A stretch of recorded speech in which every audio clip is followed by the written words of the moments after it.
अस्सलाम अलैकुम नाज़रीन। मैं रात को पानी पीने के लिए उठी तो भाई और भाभी के कमरे से आवाज़ें आ रही थीं।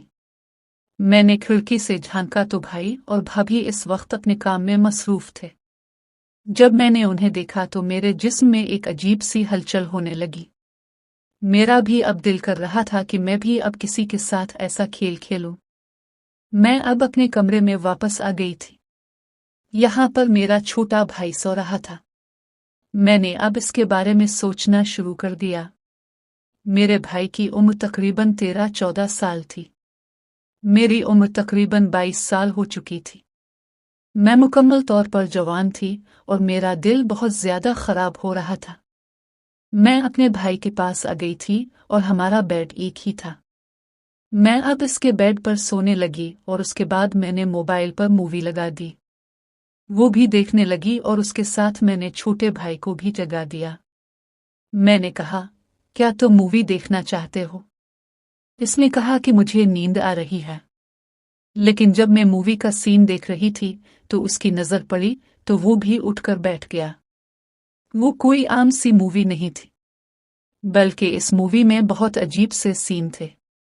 इन मूवीज़ को देखने के बाद मेरे भाई ने कहा कि आपने भी ये किया है। मैंने कहा, क्या तुमने इससे पहले कभी ऐसी मूवी नहीं देखी? उसने कहा, नहीं, मैंने कभी भी ऐसी मूवी नहीं देखी। अब इस मूवी को देखने के बाद एक अजीब सी ताकत आ चुकी थी। वो भी अब उसे देखते हुए काफी हद तक तैयार हो चुका था। वो भी अब देखने के काबिल हो चुका था। मैंने कहा, क्या तुम भी ये सब कुछ खेलना चाहते हो? इसने कहा, हाँ, मैं भी चाहता हूं कि कोई मेरे साथ भी ऐसा खेले। अब ये खेल मेरे लिए बहुत ज्यादा आसान हो चुका था। मुझे पहले डर था लेकिन अब इरफान मेरा साथ दे रहा था। इरफान मेरा छोटा भाई था।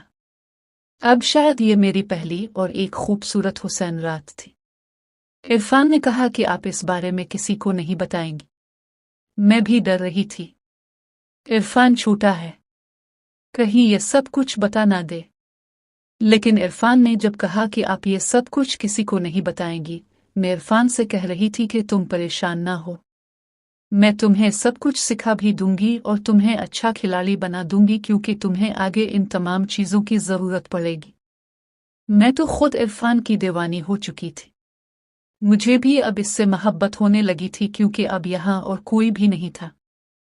हम अक्सर यहाँ अकेले होते थे। मेरे लिए तो अब ये सब कुछ बहुत ज़्यादा आसान हो चुका था।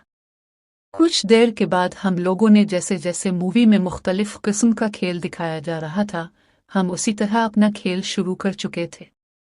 मैं तो इरफान को बच्चा समझती थी। मुझे नहीं लगता था कि इरफान मेरे सामने टुक पाएगा।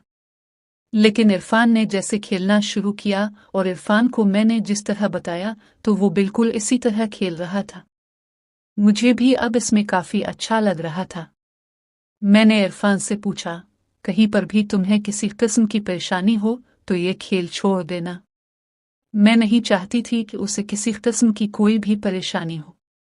इरफान ने कहा कि नहीं, मुझे अब इस काम में काफ़ी अच्छा लग रहा है। कुछ देर के बाद हम काफ़ी हद तक ये खेल मुकम्मल कर चुके थे। मैंने जैसे भाभी और भाई को देखा था, अब हम भी बिल्कुल इसी तरह से खेल पा रहे थे। कुछ देर के बाद इरफान ने कहा कि मैं थक चुका हूँ। मैंने कहा कि तुम परेशान क्यों हो रहे हो?